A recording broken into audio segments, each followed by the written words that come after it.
దేవునికి మాత్రం సమయం లేదు, లోకానికి మాత్రం మొత్తం సమయం. లోకంతో స్నేహము, దేవుడితో వైరమని మీరు ఎరుగరా? ఈరోజు మనుషుడు ఎంతో దౌర్భాగ్య స్థితికి వెళ్తూ దేవుడు అంటే విలువే లేని జీవితాలు. ఈరోజు మనుషుడికి దేవుని సన్నిధిలో వచ్చేటప్పుడు కూడా గర్విష్టి. ఎంతో మంది ఆలయాల్లో ఏమి, అలాంటి మీటింగ్లు ఏంటి, దేవుడి సన్నిధిలోకి వచ్చానంటాడు, ఇంకా ఫోన్ పట్టుకునే కూర్చొని అంటాడు. శాపం కాకుండా ఆశీర్వాదం ఉంటుందా?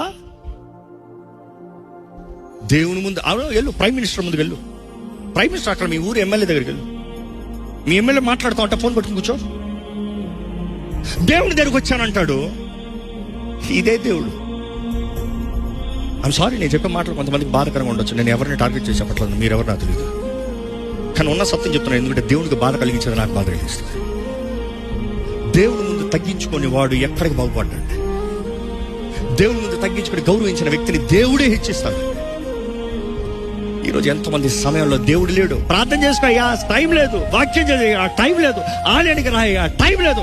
ఏం బాగుపడుతుంది జీవితం? ఏం మారుతుంది కుటుంబం?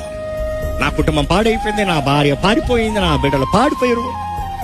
ఇక ఇదే దేవుడు కాకపోతే కావలి కాసేవాని ప్రయాస వ్యర్థం కాదా? యెహోవా ఇల్లు కట్టించని ఎడల కట్టువాని ప్రయాస వ్యర్థం కాదా? ఈరోజు మనంతా నా తెలివి, నా శక్తి, నా సామర్థ్యత. ఒకరు అన్నారు, ఆలయానికి వచ్చి కూర్చుంటే ఎవడ కష్టపడతాడండి, ఎవడు ఉద్యోగం చేస్తాడండి?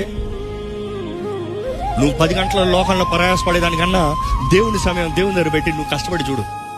ఇస్సాకు కోసినట్టు 100 రెట్ల ఫలం చూస్తావు.